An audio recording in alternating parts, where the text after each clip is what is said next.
Slingsby, just being named ISAF Rolex World Sailor of the Year. Firstly, Tom, congratulations. Thank you. It's been a big day for you. Just tell us how you found out about your win.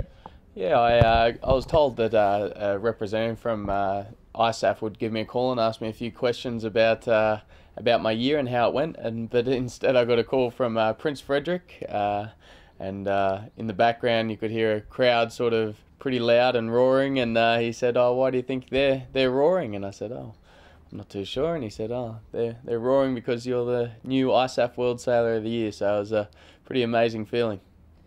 And was it a bit of a shock for you? Yeah, it was actually. I mean, I remember over the years I've been nominated for a few awards, nothing like this, but and each time I thought I was going to win, I ended up not winning. So I just don't really go into it thinking about a result anymore. I was just happy to be nominated, but to win, it's a huge bonus.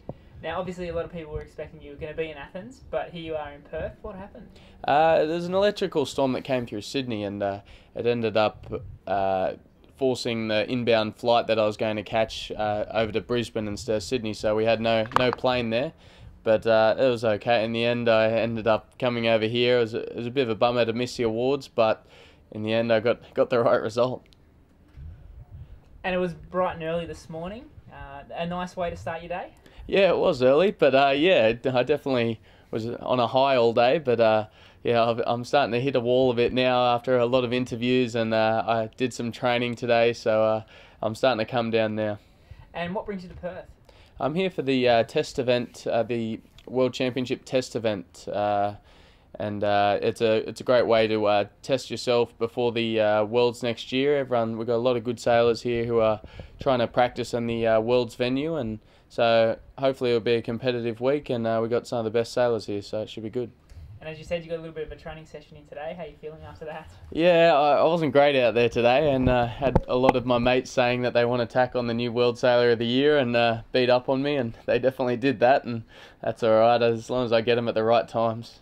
And just going back to the awards, you've had a stellar year. What was the highlight for you? Definitely winning the award. I think it just it caps off a great year for me.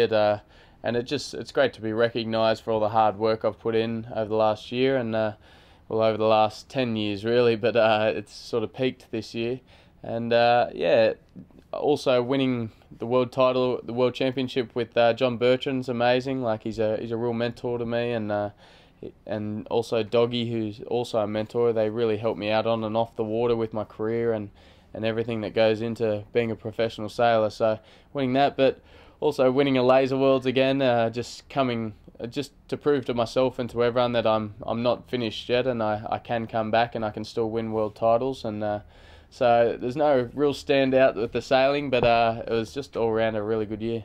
And as a part of winning, you get yourself a nice shiny new Rolex. That's pretty cool. Yeah, I've had my Rip Curl watch now for about 12 years, so I've replaced the band on it a few times, but maybe it's time to wear the Rolex. And now at this event next week here in Perth, it's kicking off your Australian summer. What's your plans for the next couple of months?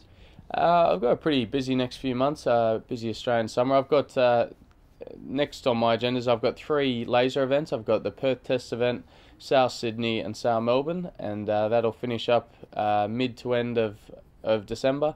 I've got a bit of a break over Christmas, and then I'll go into the Moth World Championships in early January. After the Moth World Championships in February, I have the Far 40 World Championships, and then in March I'll be heading back to Europe for another season in Europe in the laser. So it's a pretty busy next 4 or 5 months, but I'm looking forward to it.